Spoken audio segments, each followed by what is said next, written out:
మూడు ఉంటే వస్తాయి కదా, దాని ఉంటే ధైర్యం వస్తుంది ఆటోమేటిక్గా.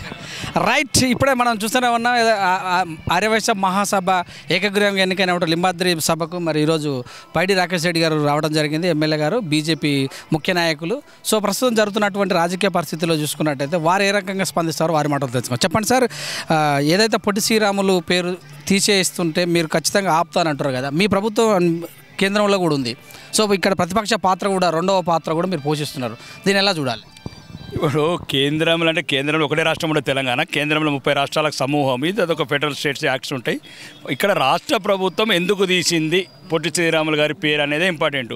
అంటే రేవంత్ రెడ్డి, ఉత్తమ్ కుమార్ రెడ్డి, కోమటి రెడ్డి, పొంగులేటి శ్రీనివాస్ రెడ్డి, వీళ్ళందరూ రెడ్డిలందరూ కలిసి సురవరం ప్రతాప్ రెడ్డి గారు నాకు కూడా అభిమానమే.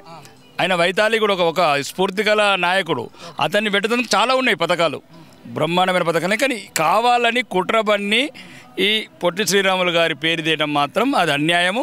దాన్ని బహిరంగ వేదిక ద్వారా అడుగుతున్నాను సీఎం గారిని, ఇప్పుడు కూడా అడుగుతున్నాను రేవంత్ రెడ్డి గారిని. ఒకవేళ నువ్వు రెడ్డి అనే పదమే కూసుకుంటే రెడ్డిలే ఉండాలనుకుంటే కరెక్ట్ కాదు, ఇది చెడ్డ పేరు వస్తుంది రెడ్డి కమ్యూనిటీకి. కాబట్టి వెంటనే ఈ పేరు ఏదైతే తీసేసావో పొట్టి శ్రీరాములు గారి పేరు మళ్ళీ అక్కడ తిరిగి పెట్టేసి మళ్ళీ ఏదైతే సూరవరం ప్రతాప్ రెడ్డి గారి పేరు ఉందో, ఇంకా ఏదైతే ప్రెస్టీజియస్ ప్రాజెక్ట్స్ ఉన్నాయో ఇప్పుడు తెలంగాణలో అవన్నీ పెట్టుకుందాం, తప్పేముంది? దానికి ఇంకొక జాతిని అవమానపరచాలా, ఒక స్వతంత్ర సమరయోధిని అవమానించాలా, ఒక వైశ్య కమ్యూనిటీలో ఒక ముత్యం లాంటి, ఒక రత్నం లాంటి పొట్టి శ్రీరాములు గారిని అవమానించాలని ఏం లేదు కదా. ఇప్పుడు నా కన్ను చూడాలంటే నీ కన్ను ఎందుకు తీయాలి? దానికి సర్జరీ ఉంది, సర్జరీ చేద్దామంటున్నాను నేను. అదే రేవంత్ రెడ్డి గారికి చెప్తున్నా, ఒకవేళ కాకపోతే నెక్స్ట్ వచ్చే ప్రభుత్వం మాదే కాబట్టి మేము దాని పేరు మారుస్తామని చెప్తున్నాను. సో వైఎస్ రాజశేఖర రెడ్డి పేరు అన్నారు, ఎన్టీఆర్ ఏదైతే ప్రతిపాదికన పార్టీ కూడా ఉంది టీడీపీ పార్టీ, ఆ పార్టీ మీ ఎన్డీఏలో కూటమి, ఇవి మాట్లాడితే మీ పార్టీలో ఉన్న వాళ్ళు మీకు వ్యతిరేకించారా? నేను దాని గురించి మాట్లాడలేదు. నేను ఏమన్నాను, పొట్టి శ్రీరాములు మీరు ఆంధ్రవాడిగా భావిస్తే వైఎస్ రాజశేఖర రెడ్డి కూడా ఆంధ్రవాడే కాబట్టి తీసేయండి పేరు, ఎన్టీ రామారావు కూడా ఆంధ్రవాడే తీసేయండి, తప్పేముందల్లా. ఇప్పుడు నీకు పొట్టి శ్రీరాములు ఆంధ్రవాడికి కనుక ఉన్నప్పుడు మిగతా వాళ్ళు ఆంధ్ర వాళ్ళ పేరు కూడా తీసేయమంటున్నాను. అవసరమైతే వాళ్ళ విక్రయాలన్నీ హైదరాబాద్కి వెళ్ళి తెలంగాణకి వెళ్ళి తీసేద్దాం, తప్పేముంది? కాదు అంటే పొట్టి శ్రీరాములు గారి పేరు పెట్టాలి, ఏదైతే ఉన్నదో తిరిగి అదే పేరు అలానే ఉంచాలి. రాకేష్ రెడ్డి కులాల మధ్యలో చిచ్చు పెడుతున్నాడు, మతాల మధ్యలో చిచ్చు పెడుతున్నారు అని ప్రతిపక్షాలు అంటారు. ఇప్పుడు మీరు వెళ్ళిన తర్వాత ఇక్కడ ఉన్నటువంటి నరసింహారావు గారు అదే మాట కూడా మాట్లాడడం జరిగింది, నిధులు తీసుకురావట్లేదు, విధులు తీసుకురావట్లేదు, కానీ ప్రజలు మాత్రం కొట్లాట పెడుతున్నారు అంటారు. మరి మేము ఏమంటున్నామంటే, ఏదైనా చదువుకున్న వాళ్ళు, మీరు విలేకరులు, యాంకర్స్, మీరు మంచి ఇంకా జ్ఞానం ఉన్నది ఎక్కువ ఉన్నది అనుకుంటున్నాం. మీకు 1947లో 22% ఉన్న పాకిస్తాన్లో ఈరోజు 1% ఎందుకైంది? 1941లో ఏదైతే బంగ్లాదేశ్లో 40% ఉన్న హిందువులు ఈరోజు 3% ఎందుకు వచ్చారు? 7% పోయి మొన్నటి అఘాయిత్యాలకు, అత్యాచారాలకు, మానభంగాలకు 3% అయినారు. దీన్ని ఒక సైంటిఫిక్ డేటా తీసుకోమంటున్నాను. సన్నాసులని ఎవడైతే ఈ సన్నాసు నా కొడుకులు ఇట్లాంటి మాటలు మాట్లాడుతున్నారో ఎందుకు వస్తున్నారు? కశ్మీర్లో ఒకప్పుడు ముస్లిమే లేని కశ్మీర్ ఈరోజు హిందువు లేకుండా ఎట్లా అయిండు? చెప్పండి దానికి సమాధానము. కశ్మీర్కే మీరు గుళ్ళకే రానియకపోతే వెళ్ళేసిపోయి మారిపోయిన వాళ్ళు ఉన్నారు కదా. ఇప్పుడు ఒకటి మా ప్రెసిడెంట్ని ఎవరు ఇక్కడ ఉన్నాడు, పాతోడు, ఒకడు తాగుబోతు పాలకుడు, మాజీ ముఖ్యమంత్రి, ఫామ్ హౌస్లో పడకేసినోడు, 9 నెలలు అయితే ప్రజల కష్టాలు పట్టించుకోనోడు, దళితుని ముఖ్యమంత్రి చేస్తానని చేయలేదు. కానీ మేము దళితుని చెప్పకుండా కానీ ప్రెసిడెంట్ ఆఫ్ ఇండియా చేసినాం, రామ్నాథ్ కోవింద్ గారిని, ఒక ద్రౌపది ముర్ము గారిని, ఒక గిరిజన మహిళని చేసినాం.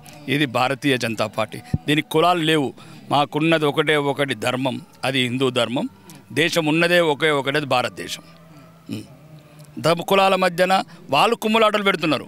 కులములు వద్దు అని మేమంటున్నాం, మీరు స్పీచ్లో వినవచ్చు. కులం గడప లోపలనే, బయటికి వెళ్తే మేము అందరం హిందువులము, వేరే పార్టీలలో కూడా ఉండండి, మాకు అభ్యంతరం లేదు. కానీ ధర్మానికి ప్రమాదం వచ్చినప్పుడు సన్నాసులారా ఒక్కటి గండిరా అని చెప్తున్నా, బహిరంగంగా చెప్తున్నాం. ఎందుకు చెప్పొద్దు? ఒక్క అమ్మాయిని నా కొడుకులు 140 మంది మానభంగం చేస్తారా హిందూ అమ్మాయిని? అంటే ఏం చేసింది అమ్మాయి? 20 ఏళ్ళు పెంచుకున్న బిడ్డ కళ్ళ ముంగడ మానభంగాలు చేస్తారా? అంటే ఏం చేసింది ఆ బిడ్డ? హిందువులో పుట్టిన నేరమా? అదే అంటున్నాను. దాని గురించి మన బిడ్డలు, మన బంధువులు, భవిష్యత్తులో మన ఆడబిడ్డల్ని మళ్ళీ నా కొడుకులు రజాకార్ వారసులు ఎవరైతున్నారో మళ్ళీ మన బిడ్డలని బతుకమ్మలు ఆడినేయద్దు, బట్టలు ఇప్పి అంటే ఈ దేశం ఉండాలా, ఈ ధర్మం ఉండాలా. ఈ దేశం ధర్మం గురించి నిరంతరం పోరాడేది ఒకటి భారతీయ జనతా పార్టీ. భారతీయ జనతా పార్టీ మాత్రమే ఉండాలి దేశంలో. ప్రభుత్వమే మీద ఉంది కేంద్రంలో, వాళ్ళు అలా చేస్తున్నారంటే ప్రభుత్వం సరిగ్గా చూడలేదు అనుకోవచ్చా? మరి దేని గురించి ఉంటున్నారు? కేంద్రంలో ఇప్పుడు 100 మంది కలిసి ఒక అమ్మాయి రేప్ చేశారంటారు కదా. పక్క దేశం అండి. ఈ దుర్మార్గుడు మాజీ మళ్ళీ స్పందించడం అది ఏదైతే అంతర్జాతీయ న్యాయ సూత్రాలు ఉంటాయో డిప్లొమాటిక్ రూల్స్ ఉంటాయో దాని ప్రకారం స్పందిస్తాం. మెట్పల్లిలోడు కొరుట్లోడు ఆర్మూర్లో స్పందించము.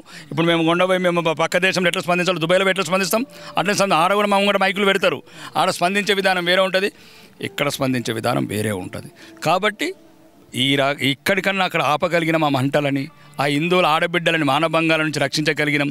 నడి రోడ్డుల హిందూ బిడ్డలను ఎక్కడైతే ఉరితాడేసుకుంటూ వేలాడదీస్తున్నారో, మన అంగాలు చూసుకుంటూ చంపేస్తున్నారో అవన్నీ ఆపగలిగినాం. అంతర్జాతీయంగా మా పలుకుబడి ఉపయోగించి ఏదైతే డిప్లొమాటిక్ రూల్స్ ఉంటాయో దాని ప్రకారం ఆపగలిగినాం. కానీ అది కాదు, హిందువులం మనమందరం ఒకటి ఉంటేనే బలంగా ఉంటాము.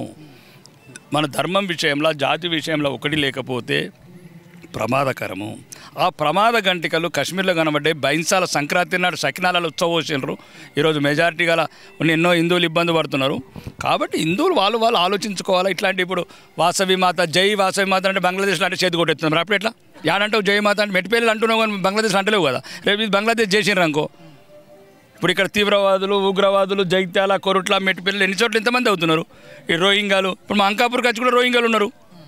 ఇవందరి మీద తగిన చర్యలు తీసుకుంటాం. బీజేపీ ప్రభుత్వం రాగానే సబ్కు సబ్ బరాబర్ సెట్ కర్ దేతే హమ్ లోగ్. తిరుపతి లడ్డు గురించి ఎందుకు మాట్లాడతలేరు? అక్కడ ఉన్నటువంటి బీజేపీ నాయకులు తిరుపతిలో మీ ప్రభుత్వం, ఎన్డీఏ ప్రభుత్వం, పవన్ కళ్యాణ్ మాట్లాడేంత వరకు కూడా ఎందుకు మాట్లాడలేకపోయారు? ముందు మాట్లాడిన మీ పత్రిక ఎట్లా కవర్ చేస్తా ఆయన సినిమా స్టార్ కాబట్టి మీకు గమ్మత్ అనిపిస్తుంది, ఆయన ముఖం చూస్తా కాబట్టి మీరు కవర్ చేసిండ్రు. మేము సినిమా స్టార్లు కాలేదు కాబట్టి ఆయనకన్నా ముందే ప్రతిస్పందించినాం. తిరుపతి లడ్డు పైన మీరేం మాట్లాడదు వ్యక్తిగత? తిరుపతి లడ్డు ఆ పవిత్రత అట్లనే ఉండాలా, ఎప్పటికీ అట్లనే ఉంచాలా. ఎవరెవరైతే అపవిత్రం చేసినారో వాళ్ళని తాలిబాన్ చట్టాల ప్రకారం లేకపోతే సౌదీ చట్టాల ప్రకారం చేతులు కాళ్ళు నరికేయాలని కూడా చెప్తున్నాం.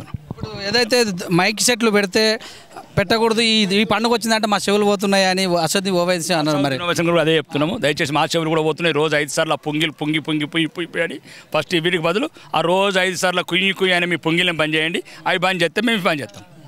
హిందూ సోదరులకు నవరాత్రి ఉత్సవాల సందర్భంగా ఏం చెప్తాం? నవరాత్రి ఉత్సవాల సందర్భంగా ఈ నవరాత్రి ఉత్సవాలు ఉండాలా, ఈ దుర్గమాతలు ఉండాలా, మన కోలాటలు ఉండాలా, మన డాండ్యాలు ఉండాలా, మన బిడ్డల ముఖాల చిరునవ్వులు ఉండాలా.